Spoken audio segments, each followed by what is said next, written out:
வணக்கம் மிதுன ராசி நண்பர்களே. 2026 மார்ச் 6ஆம் தேதி வாக்கிய கணிதத்துப்படி சனி பயிற்சி வரப்போகுது. சனி பகவான் கும்பராசியிலிருந்து மீன ராசிக்கு பயிற்சியாக போகிறார். அதன் மூலமாக உங்களுக்கு 10வது இடத்துக்கு சனி பகவான் கருமச்சனியாக இருந்து நல்ல பலன்களை வாரி வழங்க போகிறார் அப்படிங்கிறது ரொம்பவே உண்மையான விஷயங்க. அதாவது இப்போ ஏற்கனவே சனி பயிற்சி நடந்திருக்கு, உங்களுக்கு 10வது இடத்துல தான் இருக்குதுன்னு நினைப்பீங்க. இது வரைக்கும் 10வது இடத்துல இல்லை. வாக்கிய கணிதத்துப்படி 9வது இடத்துல தான் இது வரைக்கும் இருக்குது. 9வது இடத்துல இருக்கிறது நல்லதில்லை, 10வது இடத்துல இருக்கிறது தான் நல்லது. அதை 10வது இடத்துல இருக்குது அப்படிங்கிற விஷயம் கூடி சீக்கிரம் உங்களுக்கு கண்கூடாக தெரியுங்க. உதாரணத்துக்கு இருவகை பஞ்சாங்கங்கள் இருக்குது. ஒன்று திருக்கணிதம், இன்னொன்று வாக்கியம். ஏற்கனவே ஓடிக்கிட்டு இருக்கிற சனி பயிற்சி வந்துருச்சுன்னு சொன்னாங்க, அது திருக்கணிதத்தின் மூலமாக சொன்னாங்க. ஆனால் வாக்கிய கணிதத்தின் மூலமாக வரக்கூடிய சனி பயிற்சி தான் எங்களுடைய அனுபவத்தில் ரொம்ப சரியாக இருக்கும். இந்த வாக்கிய கணிதத்துப்படி தான் திருநள்ளாறு சனீஸ்வரன் பகவான் கோயிலில் திருவிழா கொண்டாடுவாங்க. சனி பயிற்சி விழாவை ரொம்ப சிறப்பாக கொண்டாடுவாங்க. அதனால் இதை திருநள்ளாறு சனி பயிற்சி அப்படின்னு கூட நம்ம சொல்லலாம். ரொம்ப கரெக்டாக இருக்கும் இந்த சனி பயிற்சி. கடந்த காலத்தில் 9வது இடத்துல சனி பகவான் இருந்து வேலையில் பலருக்கு பாதிப்பை கொடுத்துருக்கும். பலருக்கு வேலை இழப்பு, வேலை கிடைக்காமல் தவிப்பு மற்றும் சொந்த தொழிலில் மந்தம், வருமான குறைவு போன்றவற்றை ஏற்படுத்தி இருப்பார் சனி பகவான். சிலருக்கு மிகப்பெரிய நஷ்டம் ஏற்பட்டு சொந்த தொழிலையே கைவிட்டு இருக்கிறதுக்கான வாய்ப்பு இருக்குது. போட்ட முதல்ல கூட சிலர்னால் எடுக்கக்கூடிய வாய்ப்புகள் இதுவரைக்கும் இருந்திருக்காது. போராடி அழுத்து போகிற மாதிரியான ஒரு சூழ்நிலை கடந்த காலத்தில் இருந்திருக்கும். அது வாழ்வா சாவா என முடிவெடுக்க முடியாமல் திணறிய உங்களுக்கு உங்கள் போராட்டம் இப்போது இருந்து முடிவுக்கு வந்துவிட்டது அப்படின்னு சொல்லி நம்ம சொல்லலாங்க. இதுவரை உங்களை சாகடித்த அதே சனி இனிமேல் உங்களை வாழ வைப்பார் அப்படின்னு சொல்லலாம். கோபுரமா குப்பை மேடா என வித்தியாசம் தெரியாமல் போன வாழ்க்கை இனி கோபுரம் போல உயர்ந்து கண்டிப்பாக நிற்கும். இந்த சனி பயிற்சி உங்களுக்கு என்ன கொடுக்கும் அப்படின்னு கேட்டால், அது பொன்னும் கொடுக்கும், பொருளும் கொடுக்கும், மண்ணும் கொடுக்கும், மனையும் கொடுக்கும், இழந்த சொத்தும் கொடுக்கும், சுகமும் கொடுக்கும், இழந்த மானமும் கிடைக்கும், மரியாதையும் கிடைக்கும், வந்த கடனும் தீரும், கவலையும் தீரும். அப்படி தான் சனி பயிற்சி உங்களுக்கு இனிமேல் வேலை செய்ய போகுது. செய்யும் தொழில் அல்லது வேலை மூலம் நன்றாக வருமானம் வந்துடும். வரவேண்டிய பாக்கிகள், கடன் கொடுத்த தொகைகள் கண்டிப்பாக சேரும். யாரிடமாவது கடன்கள் கேட்டாலும், வங்கியில் லோன்கள் கேட்டாலும் கிடைக்கும்.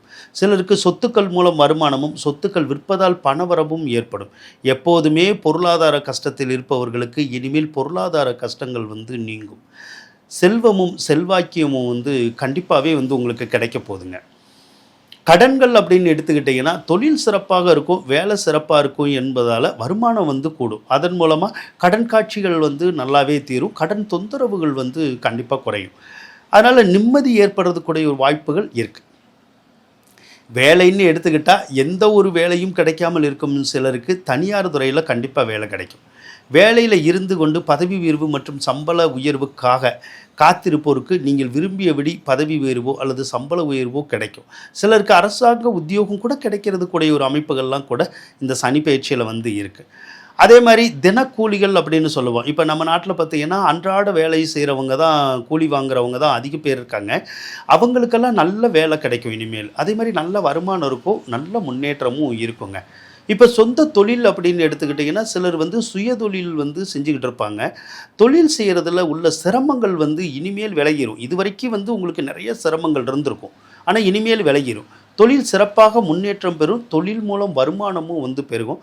சிலர் ஏற்கனவே செய்யும் தொழிலை விரிவுபடுத்துவீர்கள், கிளைகள் ஏற்படுத்துறதுக்கான வாய்ப்பு இருக்கும். அல்லது செய்யும் தொழில் இருக்கவே வேறொரு தொழில் கூட தொடங்கிறதுக்கான வாய்ப்பு சிலருக்கு கண்டிப்பாக கிடைக்குங்க. எந்த தொழில் ஏற்கனவே செய்வோருக்கு சிறப்பாக இருக்கும்னு பார்க்கலாம். புதிதாக தொழில் தொடங்கினாலும் என்ன தொழில் தொடங்கலாம் அப்படிங்கிறத பார்க்கலாம். வண்டி வாகனம் மற்றும் இரும்பு சார்ந்த தொழில்கள் தொடங்கினா சிறப்பாக இருக்கும். மரம் சம்மந்தப்பட்ட தொழில்கள், வட்டி தொழில், ஃபைனான்ஸு தொழில், சீட்டு பிடித்தல், பிளாஸ்டிக்கு, கண்ணாடி சார்ந்த தொழில்கள், சுத்தம் செய்ய பயன்படும் பொருட்கள், உதாரணம் சோப்பு, ஃபினாயில் போன்ற தொழில்கள், இரும்பு பற்றை, பழைய சாமான்கள் கடை, பழைய இரும்பு வியாபாரம், கம்பி கடை, பாத்திர கடை, பலசரக்கு கடை, சூப்பர் மார்க்கெட், இதெல்லாம் கூட சூப்பராக இருக்கும். மில் சம்மந்தப்பட்ட தொழில்கள், இயந்திரங்களை இயக்கும் தொழில்கள், ஃபேக்ட்ரி, தையல் தொழில், அயனிங், சாயத்தொழில், பெயிண்டிங் எல்லாம் ரொம்ப நல்லாயிருக்கும். ரப்பர், தோல், கம்பளி சம்மந்தப்பட்ட தொழில்கள் அருமையாக இருக்கும். உணவு, எண்ணெய், அதாவது சாப்பிடக்கூடிய எண்ணெய் வகைகள் இருக்குல்ல, அது அந்த தொழில் செய்யலாம், நல்லாயிருக்கும். எரிபொருள் சம்மந்தப்பட்ட எண்ணெய்கள், அதாவது பெட்ரோல், டீசல் இருக்குல்ல, அது சார்ந்த தொழில்கள் செய்வோருக்கும் சிறப்பாக இருக்கும். கசாப்பு கடை, ஃபர்னிச்சர் கடை, மண்ணால் ஆன பொருட்கள் தயாரித்தல், விற்றல், கருங்கல், செங்கல், சிமெண்ட், கிரானைட், கட்டுமானம் தொடர்பான தொழில்கள் செய்கிறவங்களுக்கெல்லாம் ரொம்ப அருமையாக இருக்கும். கயிறு திரித்தல், சாக்கு, பேப்பர், அட்டைப்பெட்டி, பேக்கிங் போன்ற தொழில்கள் செய்கிறவங்களுக்கு ரொம்ப அருமையாக இருக்கும். ஃபோட்டோ ஸ்டுடியோ, மின்னணுவியல், செல்ஃபோன் தொடர்பான தொழில்கள்லாம் கூட அருமையாக இருக்கும். சாலை போடும் வேலை செய்பவர்கள், என்ஜினியருங்கள், போர்வெல் தொழில்கள் அருமையாக இருக்கும். செருப்பு, பைகள், ஹவுஸ்கீப்பிங் தொழில்கள் சிறப்பாக இருக்கும். பிணம் சம்மந்தப்பட்ட வகையில் தொழில் செய்கிறவங்களுக்கும் நல்லாயிருக்கும். துர்நாற்றம், தூசு கிளம்பும் தொழில் செய்கிறவங்களுக்கும் லைஃப் நல்லா இருக்குங்க. வீட்டில் வளர்க்கும் விலங்குகளை விற்பனை செய்யும் தொழில்கள் செய்கிறாங்க, ஆடு, மாடு, நாய், கோழி, பூனை இதெல்லாம் விற்கிறாங்கல்ல, அவங்களுக்கெல்லாம் கூட ரொம்ப அருமையான வாழ்க்கை கிடைக்குங்க. சிலருக்கு வங்கி சார்ந்த தொழில்கள், இதர நிதி நிறுவனங்கள் சார்ந்த தொழில்கள், தங்கம் சம்பந்தப்பட்ட தொழில்கள், நீதித்துறை, கோயில் சார்ந்த வேலை, கோயில் அருகில் செய்யக்கூடிய தொழில்கள் எல்லாம் கூட நல்லாயிருக்கும். கல்வித்துறை, அக்கௌண்ட்ஸ் துறை, பத்திரிகை துறை கூட ரொம்ப அருமையாக இருக்குங்க. இது போன்ற துறைகளில் நீங்கள் ஏற்கனவே தொழில் செஞ்சீங்கன்னா ரொம்ப அருமையாக இருக்கும். அல்லது தொழில் செய்ய முயற்சித்தாலும் இது போன்ற துறைகளில் செஞ்சீங்கன்னா கண்டிப்பாக உங்களுக்கு ஒரு நல்ல வாழ்க்கை கிடைக்குங்க. குழந்தை பாக்கியம் அப்படின்னு எடுத்துக்கிட்டிங்கன்னா, சிலருக்கு நீங்கள் விரும்பும் குழந்தை பாக்கியம் கிடைக்கும். ஆண் வாரிசு வேணும்னாலும் பெண் வாரிசு வேணும்னாலும் உங்கள் விருப்பப்படி பிறக்கிறதுக்குடைய ஒரு அமைப்பு இருக்குங்க. சனி 3ஆம் பார்வையாக 12ஆம் இடத்தை தான் பார்க்குறாரு. அதனால சிலருக்கு கைகால், முதுகு, கழுத்து வலி போன்ற உபாதைகள் உங்களுக்கோ குடும்பத்தாருக்கோ வரலாம். அதன் மூலம் சிறிது மருத்துவ செலவுகள் ஏற்படுறதுக்கூடிய ஒரு அமைப்பும் இருக்கும். மிகப்பெரிய நோய் நொடிகள் வர வாய்ப்பில்லை. 4வது இடத்தை சனி பகவான் பார்ப்பதால் வண்டி வாகனங்கள் வாங்கும் யோகம் இருக்கும். சிலருக்கு நிலம், மனை வாங்கும் யோகம் உண்டு. சிலருக்கு வீடு கட்டும் யோகம் கூட கிடைக்கும். சனி 7ஆம் இடத்தை பார்ப்பதால் சிலருக்கு திருமண முயற்சி கைகூடும், காதல் திருமணமும் கைகூடும், கணவன் மனைவி உறவு சிறப்பாக இருக்கும். கல்வின்னு எடுத்துக்கிட்டிங்கன்னா மாணவர்களுக்கு கல்வி சிறப்பாக வரும். தேர்வில் வெற்றி பெறக்கூடிய வாய்ப்பு இருக்கும். அதிக மதிப்பெண் பெறதுக்கான ஒரு சந்தர்ப்பம் இருக்கும். நினைத்த கோர்ஸ் எடுத்து படிக்கலாம். அதிர்ஷ்ட எண் அப்படின்னு எடுத்துக்கிட்டால் இனி வருங்காலங்களில் 8ஆம் நம்பர் ரொம்ப நல்லாயிருக்கும். ஒரு 2.5 வருஷத்துக்கு 8ஆம் நம்பரை பயன்படுத்தலாம். நமக்கு கண்டிப்பாக காரிய வெற்றியாக அந்த நம்பர் கொடுக்கும். அதுக்கப்புறம் சனிக்கிழமை தோறும் இனிமேல் உங்களுக்கு ஒரு அற்புதமான கிழமையாக இருக்கும்.